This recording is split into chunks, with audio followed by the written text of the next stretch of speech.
ஒரு சாதாரண குடும்பம். கணவர் வேலைக்கு செல்வார், குழந்தைகள் பள்ளிக்கு செல்வார்கள். வீட்டில் சமையல், துணி துவைத்தல், சுத்தம் செய்தல் என அனைத்தையும் மனைவி தனியாக பார்த்துக்கொள்வாள். ஆனால் அவளுக்கு நன்றி சொல்லவோ, சிறிய செலவுக்கு பணம் கொடுக்கவோ யாரும் நினைப்பதில்லை. ஒருநாள் அவள் 200 ரூபாய் கேட்டாள். எதுக்கு பணம்? வீட்டில்தானே இருக்கிறாய் என்ற வார்த்தை அவள் மனதை காயப்படுத்தியது. அவளின் உழைப்பை விட அவள் சம்பாதிக்காததை மட்டுமே சிலர் பார்த்தார்கள். அன்று இரவு ஒரு கடிதம் எழுதி வைத்தாள். எனக்கு கொஞ்சம் ஓய்வும் மரியாதையும் வேண்டும்.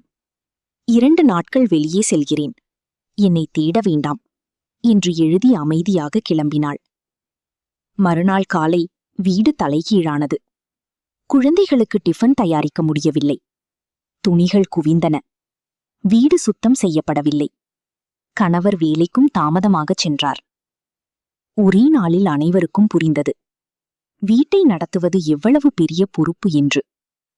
சம்பளம் வாங்காததால் அவளின் உழைப்பு சிறியது அல்ல என்பதை உணர்ந்தார்கள். 2 நாட்கள் கழித்து அவள் வீடு திரும்பினாள். கணவர், குழந்தைகள் அனைவரும் அவளிடம் மன்னிப்பு கேட்டார்கள். நீ இந்த வீட்டின் முதுகெலும்பு. உன் உழைப்பை மதிக்க தவறிவிட்டோம் என்றார் கணவர். அன்று முதல் அவளுக்கென தனி வங்கிக் கணக்கு தொடங்கப்பட்டது. மாதந்தோறும் சேமிப்பு பணம் செலுத்தப்பட்டது. வீட்டு வேலைக்கும் மதிப்பு உண்டு என்பதை குடும்பம் உணர்ந்தது.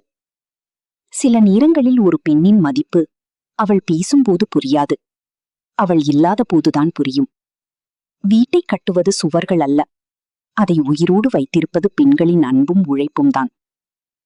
என்ன சிஸ்டர்ஸ், கரெக்ட் தானே? ஒன் டே நம்ம லீவ் எடுத்தா தெரியும் எவ்ளோ டஃப் ஹவுஸ் ஒய்ஃப்ஸ் ரோல்னு. Thank you and subscribe my channel friends.